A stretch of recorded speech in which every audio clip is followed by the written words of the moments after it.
Welcome to Back on the Broomstick, a modern witch's spoken word grimoire, where two witchy friends from way back are reconnecting to their pagan roots after a long period of mundanity. We're rewalking the path of the wise and trying out all the latest spells, rituals, and magical theory in today's witchcraft and pagan practices. So grab your wand and your incense, your cauldron and your crystals, and join us as we get Back on the Broomstick. Hi, and welcome to Back on the Broomstick. I'm Layla, and on this episode, we're joined by the incomparable witch, Judika Illes. Judika is a witch, a tarot reader, an aromatherapist, an author, and an editor. And you may know her from her book, Encyclopedia of 5,000 Spells, and her newest book, Witches, a Compendium. And just to point out, I'm Chelle here, and I just want to say that I am super excited, everybody, for this. I remember buying this big book that was so big you could take out a grown man with it. It's a security device. It's a big book. I actually still have it. The Encyclopedia of 5,000 Spells. I'd never seen anything before like that in my life, and you were an eye-opener. Thank you. To have it circle back and have you here today in 2024 is just mind-blowing to me. So welcome. Thank you. Layla and I welcome you. Thank you. I'm very happy to be with you. Judika, tell us a little bit about your newest book. You know, it's a mini encyclopedia because I've written big encyclopedias. So long story short, it was between my third and my fourth encyclopedia. I had the opportunity to write a small book, and it was fun because usually writing is not fun for me. Writing is a lot of work, but this was fun. And I got to celebrate witches in general, and I love witches. And it's a celebration of witches. I did a podcast, and the host described it as a love song to witches. Ooh, and that's really what it is. I like that. A love song to the witches of the world. Now, you say that you liked because you got to write a smaller book, which this book you can't really take out a grown man with, I'll admit it. But this book is maybe small in stature, but it is overly large in epic information. I try. You packed a lot of good info into this book. You know, I am not a child of the 80s. I'm older. And I remember when books were inexpensive. And if only because of my age, price of books, I mean, along with other things, it bothers me. So I really do try to give people, best bang for their buck. Yeah, that's the phrase. Yeah, definitely. It's terrible. You're spending this money and, there's nothing in it. So I try to be substantial. Well, you knocked it out of the park with this one. And I could have written a book that was twice as large. The hard part is what I left out. Yeah, we're not in there. Maybe the next edition. That's right. But I have my art witches in here, my painting witches, and I could have added some more. I'm sad that Lenore Feeney isn't in it. I mean, I could give you all the people who aren't in it because, the history of witchcraft, past, present, and, future. It's really, it's vast. You could totally write a part 2 to this. Absolutely. Yeah, definitely. Maybe one day, who knows? And what this book is it's actually a lot. It's modern day witches, it's historical witches, it's witches in media and in movies, and it's concise, interesting information. And there's witches we expect, like Laurie Cabot's in there. But there's also witches I didn't expect, like Moses, and there were witches I had never heard of before. Good. But you give the historical context and the reasoning why they could be considered witches. Yeah. I was fascinated. I knew a lot of the information, but there was so much I didn't know. So, or whether they were excellent. Perceived as witches.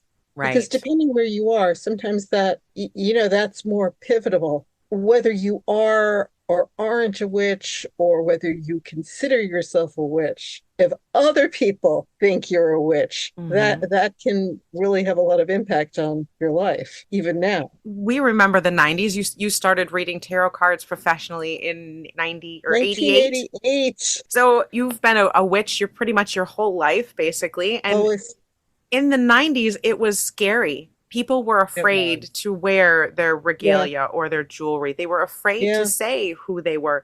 Even in the 1990s, it was scary to be a witch. Oh, later, into the 2000s.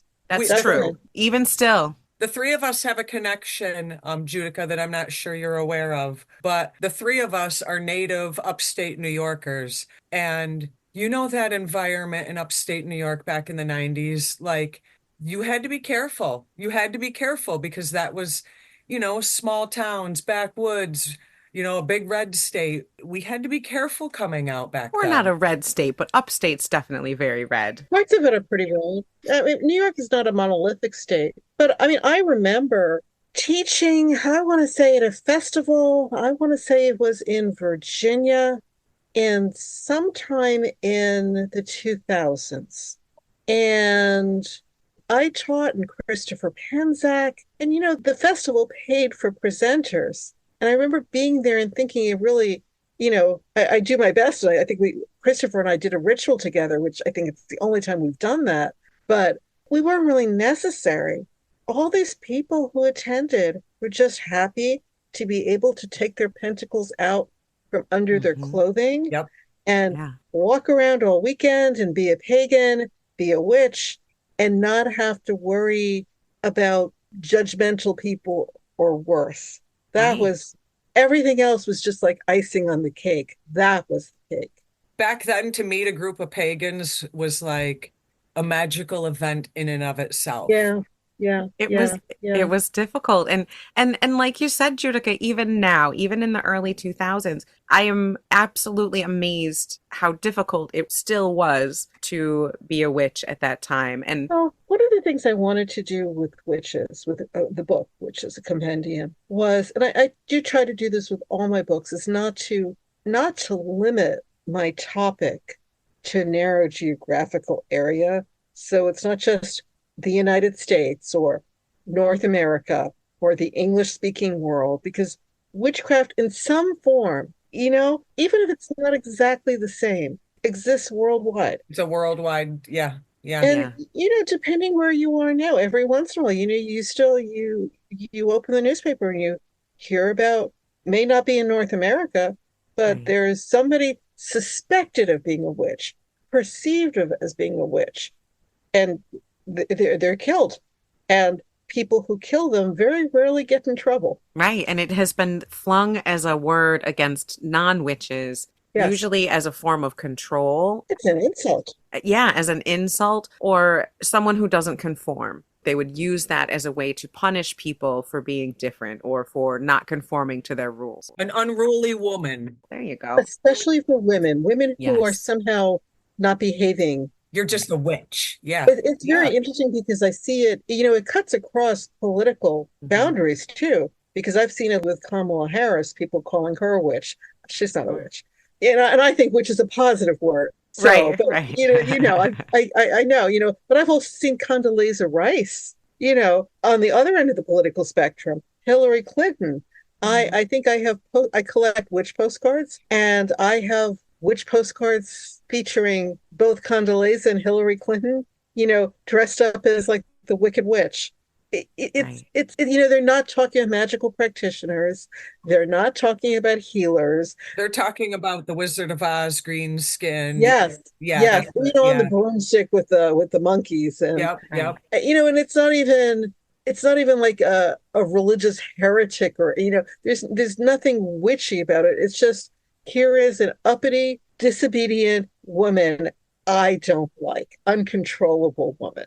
Even today, even in Salem, Massachusetts, Shell has heard people calling other people a witch in Yeah. replace, of calling them a bitch. Oh yeah. I actually, in my day job, a few years back, was in a derogatory manner called a witch, and I literally work in downtown Salem. Wow. So even there, even there today, it's Crazy. still a bad word. I, Yeah. I I believe I believe Barbara Bush referred to Geraldine Ferrara as a witch, but you could tell Wow. it was her way of not saying bitch. Like, Yeah. that's, See, when people call me a witch, I just wear it like a badge of honor. Thank yeah. you. Thank you very Thank you. much. Well, Thank we've you. also kind of claimed the word bitch as well, so we might Oh, as yeah. well take Yeah. both of Why them. not? Absolutely. I Absolutely. love dogs. I Same, love dogs. Dogs are better than people. right? Bitches are good. Bitches are great. That's not an insult. I'm sure Hecate would say the same, right, Shell? Absolutely. Right. Absolutely. Now, I know we talked about how there's a lot of quote unquote witch history in here, but there's other stuff, other good information, like different types of witches, Yeah, different tools you can use, basic kind of setup stuff. our little museum of witchcraft. Yeah, Yeah. yeah. And I think that that is a good thing, a good tool for people. There's a resurgence again. There was back in the late 80s, early 90s. There's a Sure. resurgence, and getting out some of this information in a clear, concise way. Even though we had our big blue books 30 years ago, we as a population need more books like this Witch's Compendium.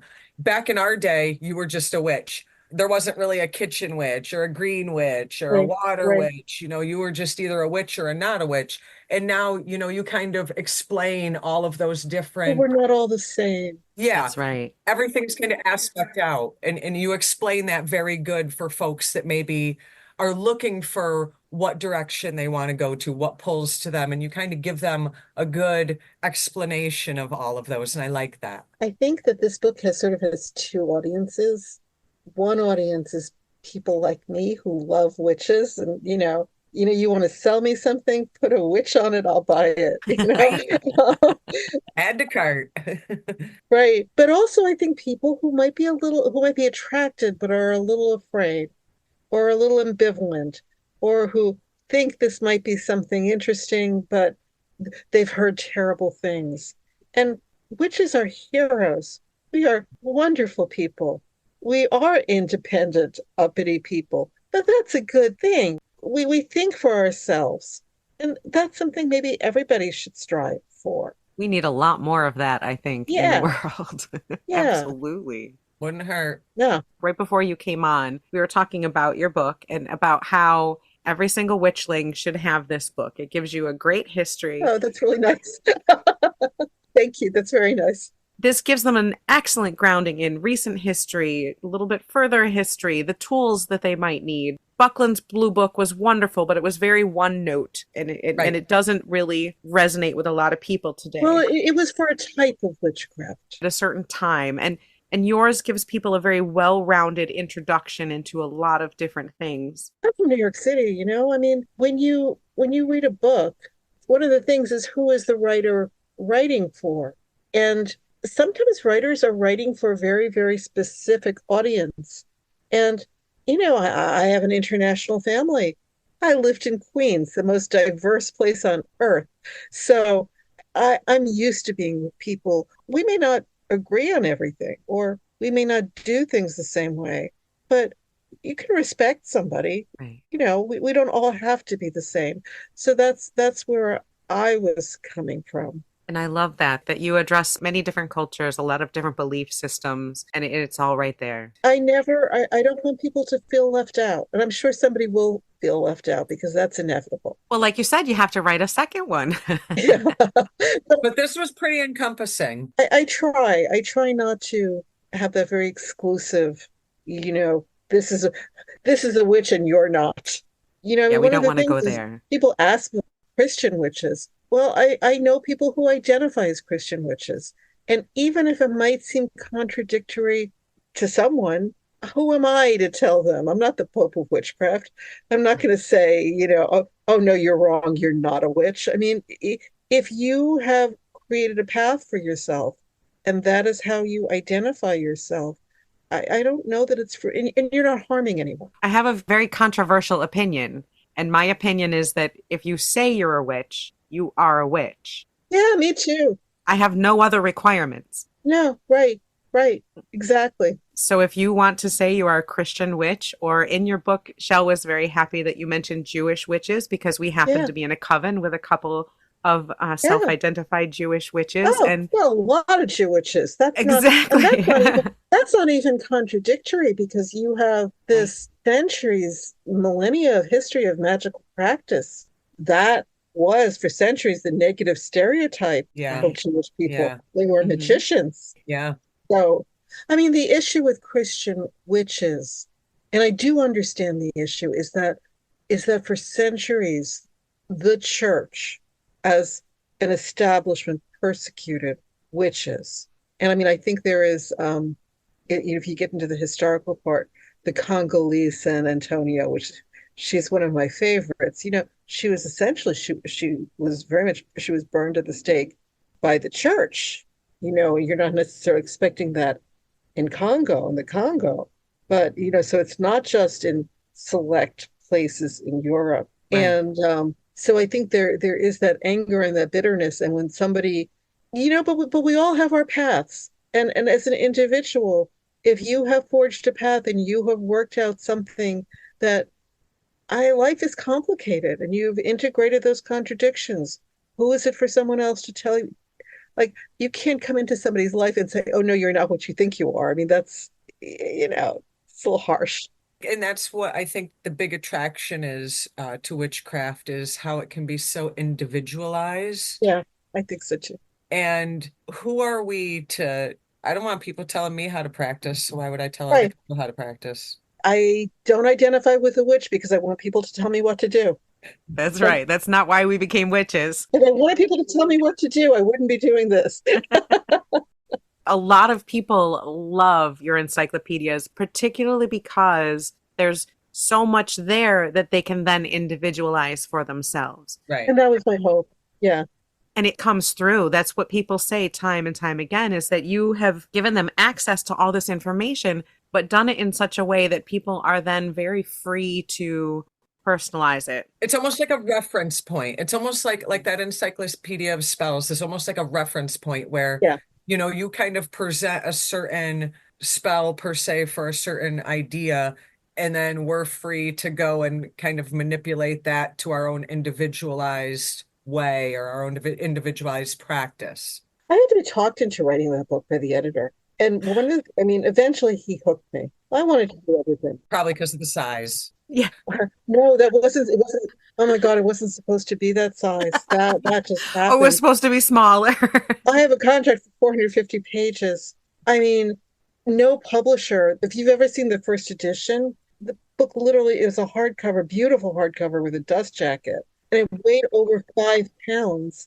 And at some point, after about a week, Amazon refused to ship it for free. That's why there are all those different versions, because they tried to finally get it to a weight. That's what I'm saying. You could take out a grown man with that book. Anybody bothers you, you just like not drop it on their foot. That's my favorite Exactly. kind of spell, the mundane before the magical. Just throw the book.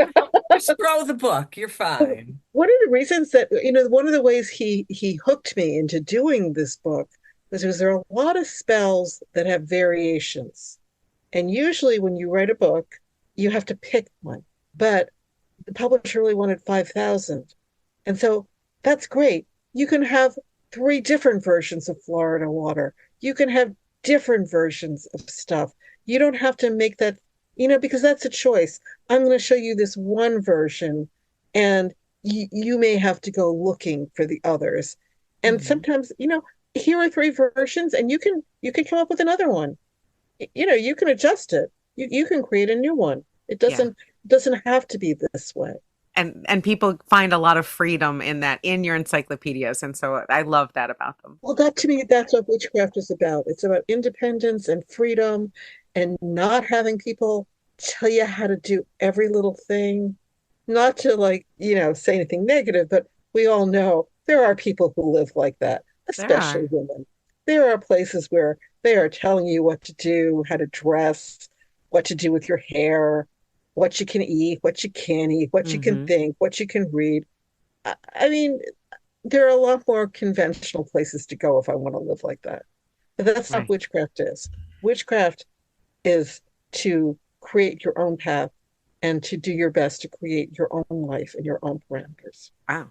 Love that. Very powerful. Well, I mean, if you want to go for real basic, I mean, even all these fairy tale images of, the witch in the forest and her little hut. Right? Why is she in the forest?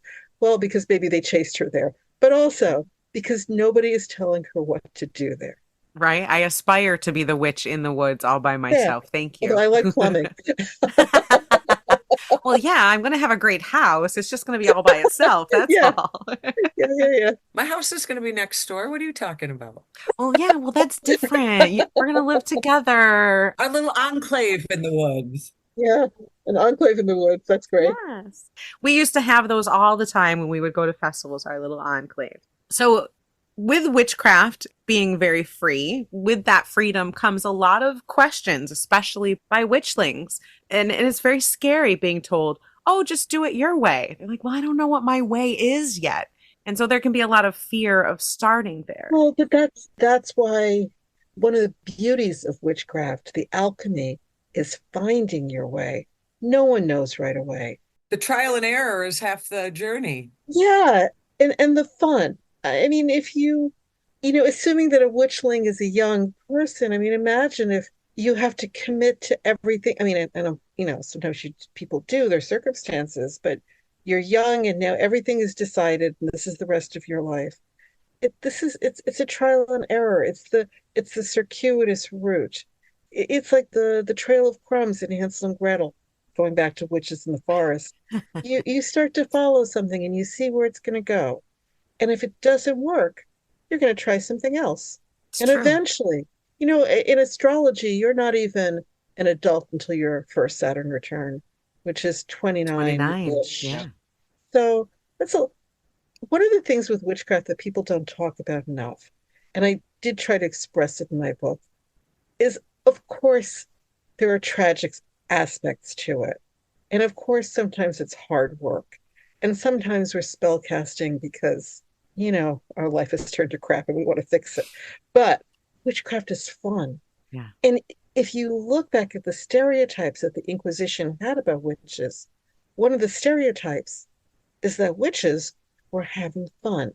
They were flying away to mountaintops under the full moon to dance and feast and have fun rather than staying home and doing their housework or praying or, Being doing obedient. whatever they were supposed to be doing. It should be fun. There is a and fun will build up your magical energy, your own personal power. It is a serious thing about witchcraft having fun. And I think that will eventually lead you to some sort of it's a lifelong thing. If you like, if you know already, if it's like done, like what else are you gonna do? Keep doing the same thing for decades? Go have fun, learn something new. I love that. Fun in witchcraft is very important. And thinking back, Shell, to when, we would get together when we were first building things, that we had a lot of fun. I remember a lot of laughter, even when things Yeah, didn't go well. But we had a lot of trial and error though too. Well, yeah, but that's how you learn, exactly. You have to be not afraid to fail, I think. and that's how you learn what you're made out of. You don't know until you start. Right. So Right. true. So you said something about, lifelong learning. So I'm going to kind of take a little blast from your past and I'm Yeah. going to call you out, Judica. I heard that when you were 6 years old, you stole your older sister, who I believe was 18-ish at the time. True. Yeah. You stole her tarot cards, and that Not a was your thief, first deck. a mugger. I think I mugged her. Oh, you mugged her. It was even worse. Honestly, I respect you more now because you mugged your She sister. would come in the door because I was little. I was home all day. I mean, Mhm. or I'd go to school and I'd come home and she'd be coming home in the evening, and she always brought good stuff home. Always books, records, all kinds of stuff. I mean, it happened to, and I mugged her all the time. I would just, And she was probably as a very nice. 6-year-old, it was all very enamoring Magical. to you. Yeah. I was the only child in a family of adults. My Mm. closest at that time, I have a cousin who's younger than me, but my sister, I had a cousin who lived in the same building. They were all a dozen years older than me. I was not a childish child at that point. I was, I learned how to read very early. I was surrounded What by what people call an adults. old soul. Yeah, Now, maybe. was your whole family into divination or just your older sister? My mother, my mother was fascinated, and my mother was what you would call a true dreamer.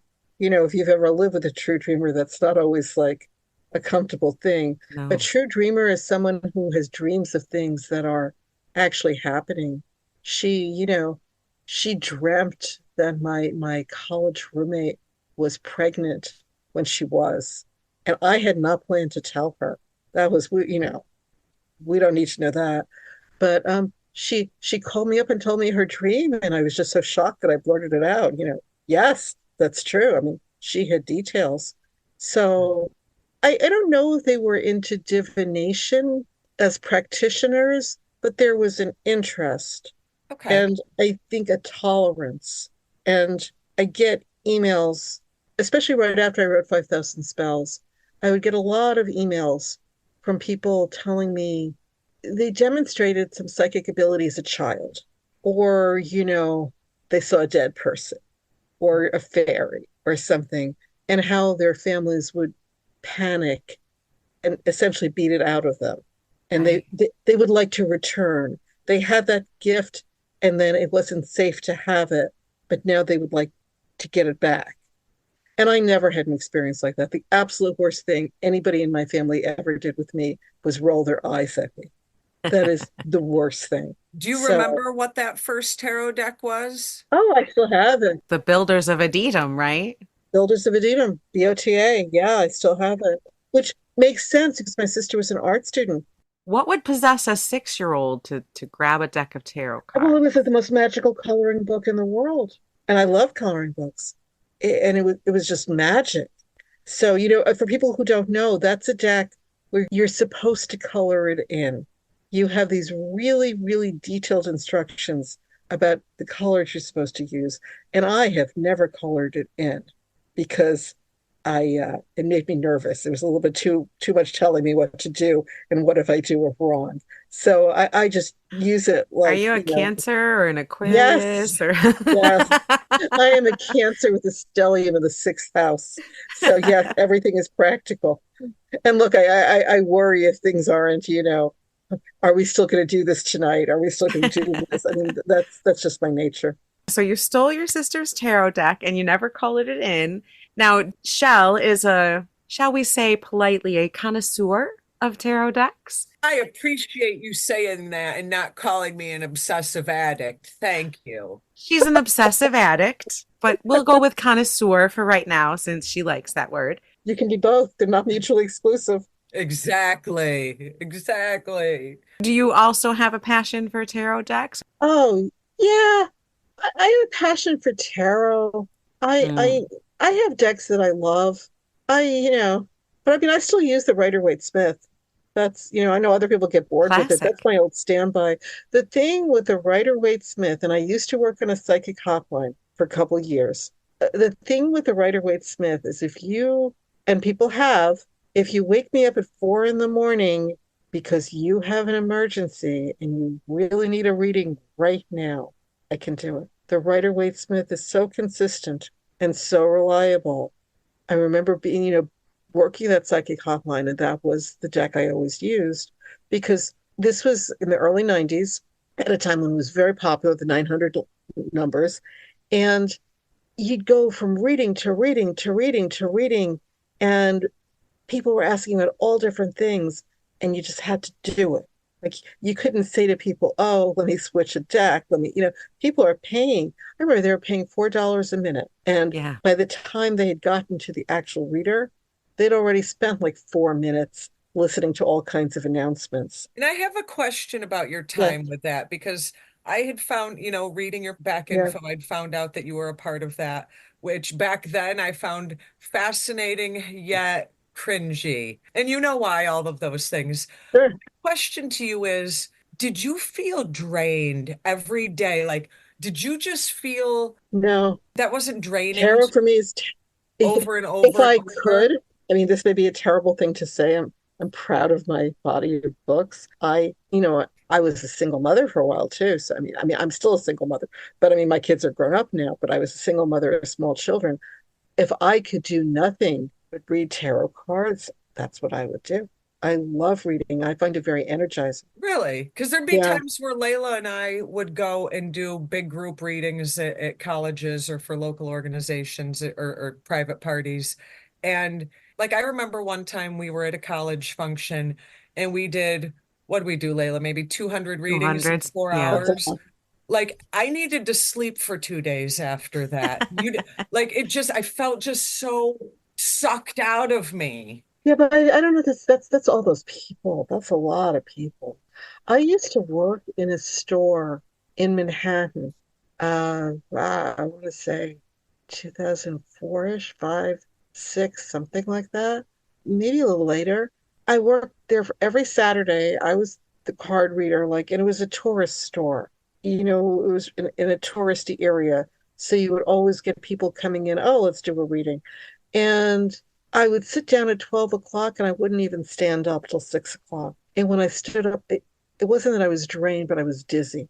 It was like Mm. I couldn't, you kind of go into a zone. Is it because of the Yeah. in-person thing where you're physically mingling with their energy? I think so. And all the other Do you think people. that's what it was? Yeah, and all the other people, because it's just a lot of people around. You're in a store. So if it's like one-on-one and a little more relaxed, it's for me, tarot, when it's working, it's like it's like you're plugged in to something and it's Mhm. very profound and very, I like it. It's very hard for it to be an economically stable thing to do, Very Yeah, true. you yeah, know? I think card readers and fortune tellers are the best because, not to cast aspersions, but doctors, when do they make their money? When you're sick. When do funeral directors make their money? When you're dead. When do lawyers make their money? Oh, well, you've got a problem. Fortune tellers want you to be doing well because when you're not doing well, the first thing you're going to cut out is your fortune teller right, because, you right. know, because that's a luxury. And here in Salem, I see a lot of people who try to make their living off of that. It's hard. Yeah, yeah. In Salem, there's so much competition. That's a hard thing. Salem is really hard during the Halloween season, and then it's so much better the rest of the year. It is crazy town and everybody's making money, but the other 11 months, it's hard because, like you said, there's so much competition. I have read in Salem in October. I have been in Salem in October. It is crazy town. It is I mean, it's exciting. I remember tourists come from all over. I mean, very peoply, very peoply. I don't know if people appreciate it. It's like Mardi Gras. People come from all over. I met people from Australia. Yeah, People come from all over the world to be in Salem in October. yeah. But it's overwhelming. I mean, maybe everybody should do it once. That's always what I say. Do it once. But Do it people once. who really want to enjoy Salem, come in like the spring or the summer. Spring is coming up, and I cannot wait. Yeah, people have time for you.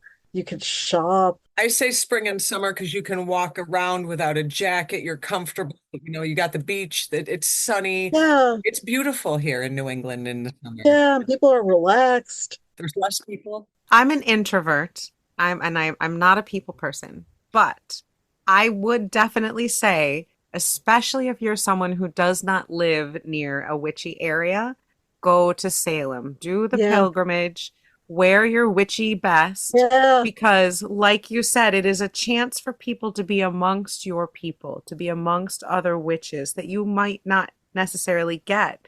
My very first experience with other witches was I went to Salem for yeah. Samhain, and my jaw just was on the floor constantly because you were bumping into witches everywhere. They were crawling out of the Yes, woodwork. the town of witches. Yeah, and it was brilliant. It was Although I'll absolutely tell you, brilliant. I have had some. I mean, gentle, like no one. There was no harm, but I've had some anti-witch comments to me in Salem. I Yeah. mean, I have like walked down, and I wear a cape. Like, it's cold in October, Mhm. at the end of October. So I've got the cape and I have unruly hair. And, people have all my life had a tendency to look at me and think I am witchy or I have Aquarius rising, or somehow weird or something. I mean, even without anything else. You were born this way, darling. But I mean, I remember being in Salem and people crossing the street. I mean, this is actually pretty funny. I may have done a mean thing. I was standing at, there is the point, by Essex Street where it becomes like The walking part. walking. We We we were just at the call it the corner. walking part of Essex. Right. And I was standing on the corner and I may even have had my kids with me. And there was a man with a little boy, a child, and he looked at me and he said to his father, Daddy, is that a witch? And the father, he rolled his eyes at me and he said something a little snotty. He said, no, Sonny, there's no such thing as witches, just people pretending. And the kid turned around and looked at me and I winked at him. You guys shared a little secret there, Yeah, I think. I didn't say a word. I'm not going to, but I winked at him, and that kid knew. That's Daddy was not brilliant. telling the truth. The one thing I like about, there's a couple things. The shopping is unparalleled for witchy shopping, Yeah, unparalleled. definitely. But nowadays, I don't know how long it's been since you've been here.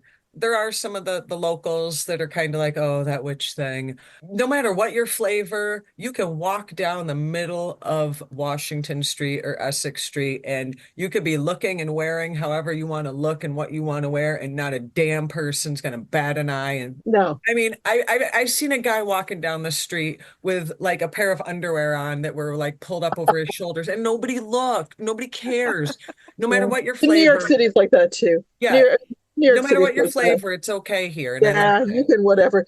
People are busy. They can't be bothered with you. Whatever. If you're not bothering them, they're not bothering you. That's right. That's right. Exactly. Yeah. Exactly. It's a New York or a witch attitude. Same thing. Although I remember before Salem was like that. I grew up on the East Coast, lived in California, came back in 2001, and I brought my kids up to Salem to see Salem. And, we went and saw the Chamber of Commerce, the little introductory film, Welcome to Salem. They didn't talk about witches at all. They were talking about shipbuilding. Yep. It was shocking. I'm glad to see the development. Yeah, it is home of the National Guard, but it is definitely turned into Witch City, USA, for Yeah, sure. definitely. I think we have Lori Cabot to thank for Yeah, that. yeah, She it's definitely definitely. put it on the map for sure. Yeah, yeah. But that is that witch pride to, Hmm. when people call you, and I mean, and of course, I'm not talking about people for whom it's dangerous, and if they call you a witch, maybe they'll kill you or lock you up. That's not. But I mean, if that's not the case, like, if you are an autonomous adult and somebody calls you a witch, don't cringe. It's a badge of honor. I mean, this people will say to me all the time, like, what do you write about? And oh, I write about witchcraft, magic spells, and they'll say, or magic, and they'll say, oh, I don't believe in that. And I always say, oh, that's too bad.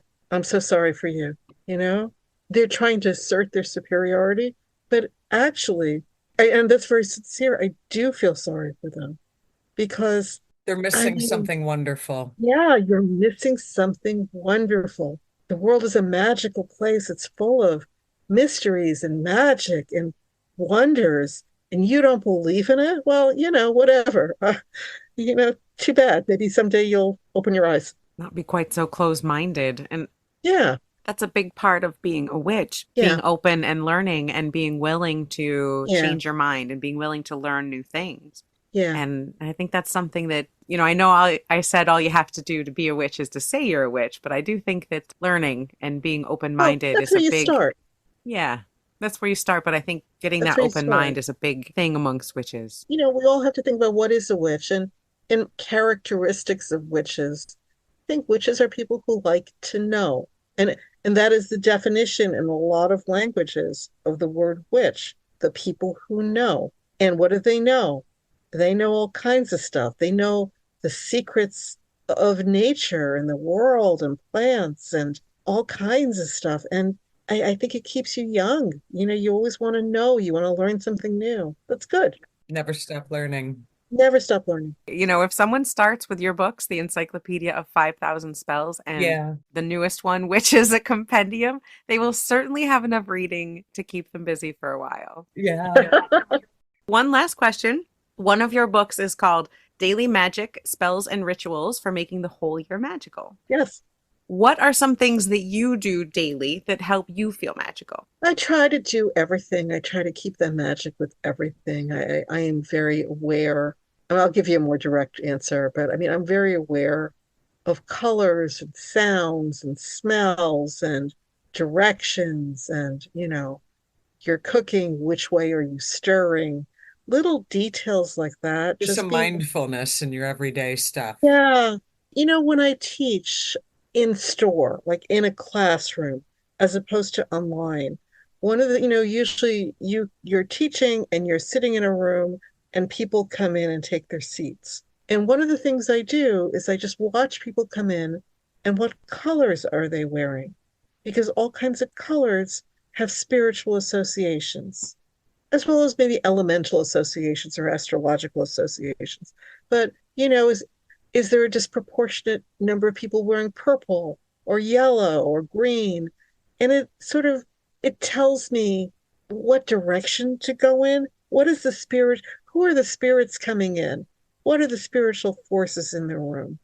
And that's something that comes with time, because you'll learn if you keep doing this and you keep reading and you keep studying, and it's really good to learn with other people because not everything is in books. You'll pick up that vocabulary, the vocabulary of the powers of the world, and that makes everything very witchy. I mean, what I do every day, I'm always asked what is my favorite spell, and I don't know. I mean, it may not be my favorite spell because there are spells I love because they're beautiful or the construction. But I do the invocation of Archangel Michael twice a day, morning and night.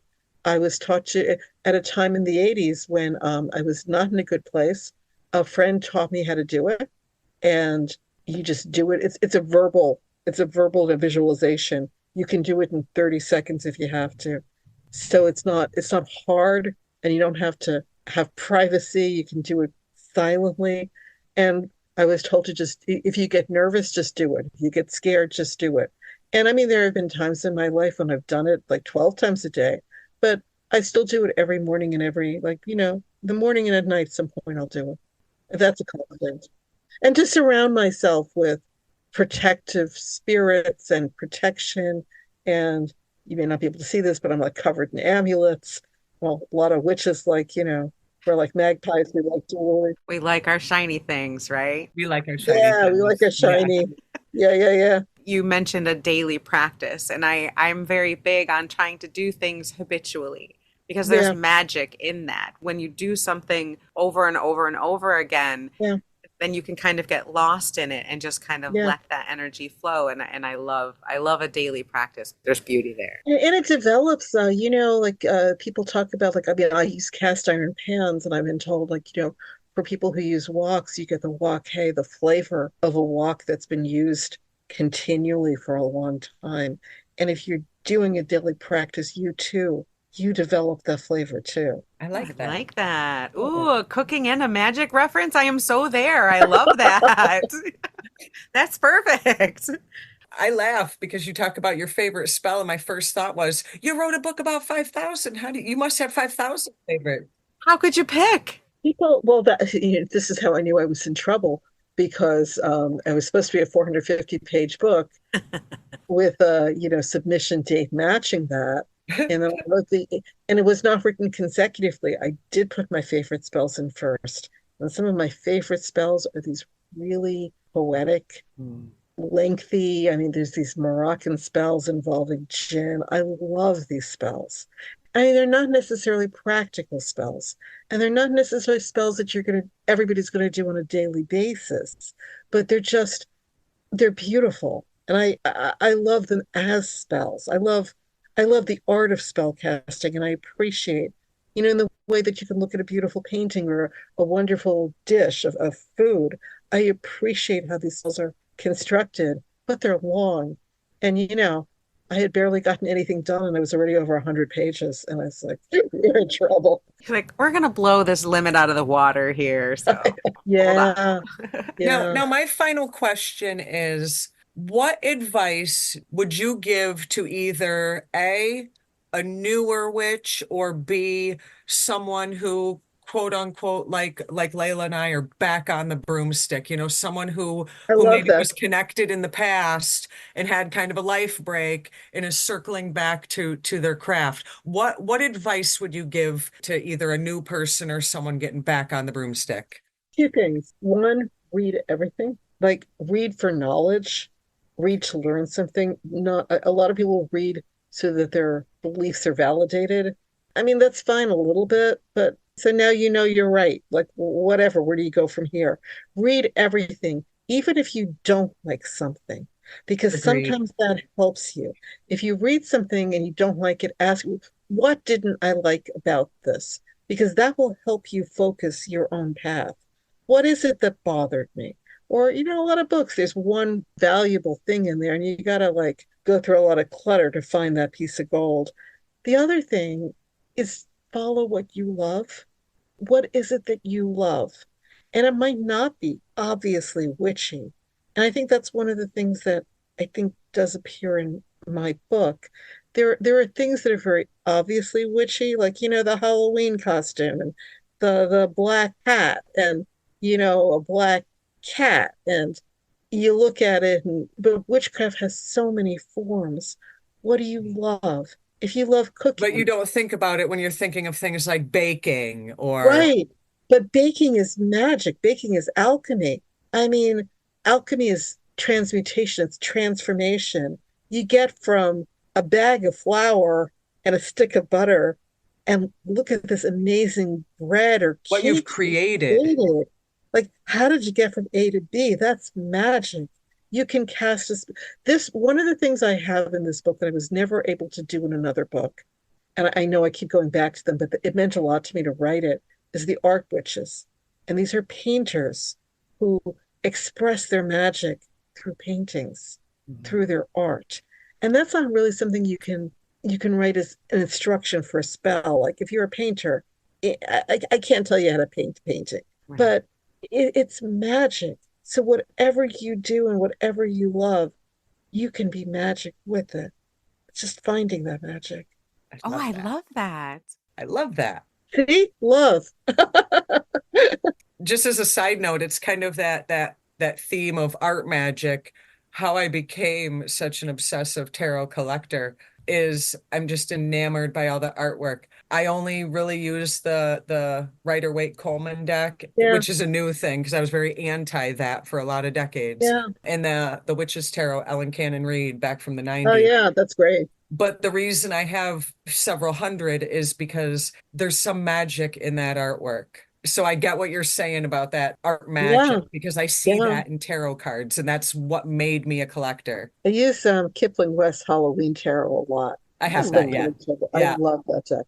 I love that deck. Who doesn't love a good Halloween themed deck? Oh, I mean, come on. Halloween every day. Do you have a favorite witch of TV, movie, book, fictional witch? Do you have a favorite? I'm like promiscuous with my love. I I love a love lot it. of spirits. I love a lot of Holly Witchery. Holly witchery. Yeah, I mean, the older I get, the more I appreciate Endora. I Oh, just think yeah. Endora can bewitch. Because I was around when the show was on, initially. And of course, we all loved Samantha.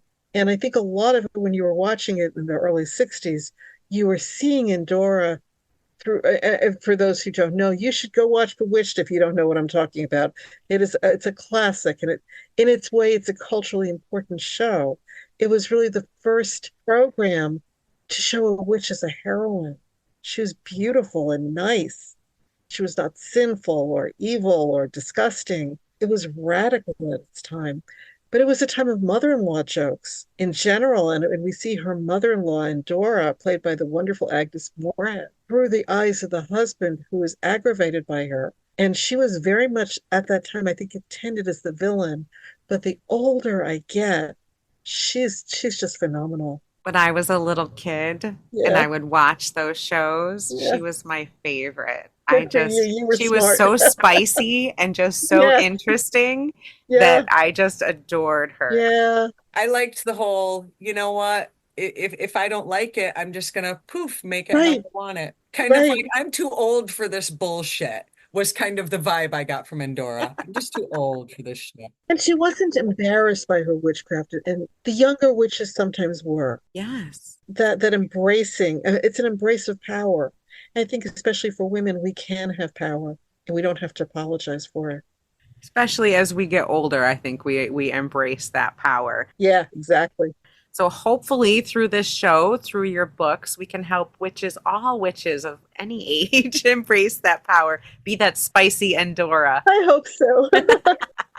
Thank you so much, Judica, for joining us. Thank you. Where can people find you? I'm on Facebook, I'm on Twitter, I'm on Instagram. I can be found. Awesome. We'll put your links up for everything. And again, Judica's newest book is Witches, a Compendium, and it is a fabulous look into witches of all types, witch tools, and it is just a very good, interesting read. You'll find witches in there you never heard of, I swear. Thank you.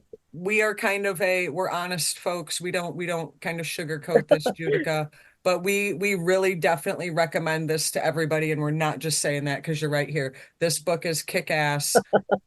Thank you. Honestly, I really hope you put out a part two, and if you're taking votes for that, my vote is for a part two. I would love to one day. Thank you. And once again, we want to give a shout out to Red Wheel Wiser Books. We appreciate you, we thank you, and we thank Judika. Thank you so much for listening to this episode of Back on the Broomstick, and a huge thanks to Judika Illes for joining us. Please check out our YouTube channel, Back on the Broomstick, as well as our Blue Sky, Facebook, Instagram, and our website, Back on the Broomstick. If you have a question or just want to say hi, email us at backonthebroomstick@gmail.com.